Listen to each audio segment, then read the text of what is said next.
First of all, how big a disappointment for the club that one of your key players will be going at the end of the season?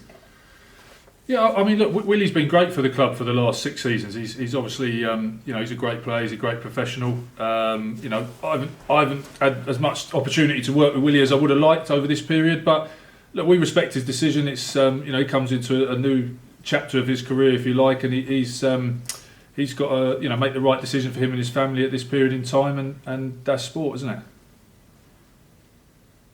And how do you look to replace him, or do you feel you've already got enough number 9s at the club already? Yeah, I think we're really blessed with the 9s that we've got. Actually, we've got some real talented young 9s who will be the future of the club and driving it on. With regards to other people, that we've got lots of plans going on in the background for the club, and there's a huge amount of work and conversations going on. So we'll see how that unfolds. And you mentioned last week that you could look around the Premiership and find a pretty good team of ex-Gloucester players, scrum halves in particular. How careful have you got to be with the production line that you and Hartbury have achieved in recent years, that you don't sort of let too many more go, and that every team's then got a great ex-Gloucester scrum half?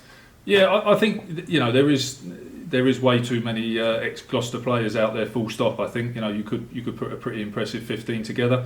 I think going forward, we've got a really good relationship with Hartbury now, and I'm having constant conversations with Mark Cornwall and David Barnes, and we're in good communication as to how we want to plan going forward and make sure that when we have got good young talented players coming through, that we invest in them and that they feel they want to invest in the club, and you get that relationship right, and hopefully they grow through the club as the club becomes more and more successful, and as I've said previously, that's the objective in the long run. And looking at this game, how big an opportunity is it to close the gap again? Because you can affect not just what you do, but what the team immediately above you get out of the game as well.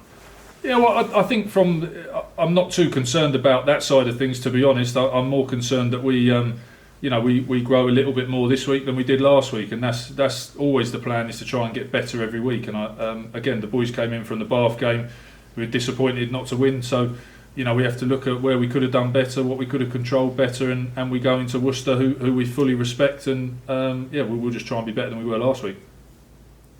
And looking at discipline and almost trying too hard, is that something you've got to guard against? I mean, obviously, Val's red card was completely sort of a one-off in that case, but in terms of the amount of yellows, is that a concern?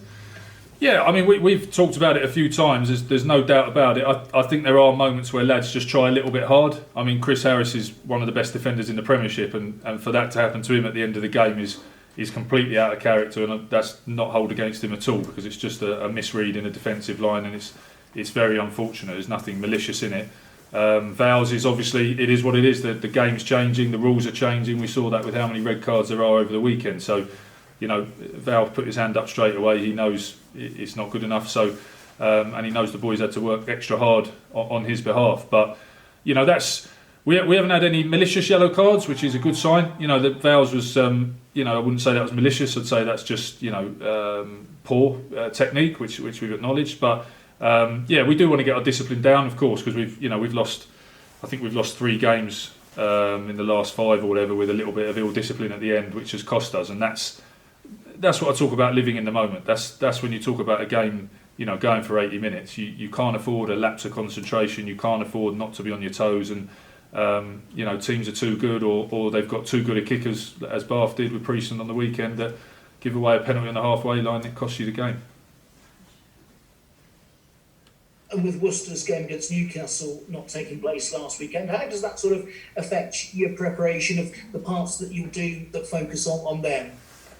Well, we always prepare for a team, a week. We do a week in advance. So, we've got our discussions and our plans in place for Worcester. Obviously, those things always get tweaked a little bit or not, depending on the game they play that weekend. So, we've had quite a few games this year where we've prepared and the opposition's had a called off game, the week or 2 weeks before, and it's so you've got to go with what you can see, and obviously that gives Worcester 2 weeks preparation time to come up with whatever they're going to come up with or whatnot. But you can only analyse what's in front of you and work with what's in front of you, and this season is a little bit unique like that it throws up different challenges and it changes your preparation slightly. But we've been good at adapting all year in terms of the way we coach, the way we train, and I think it's tested us in a few different ways that will hold us in good stead.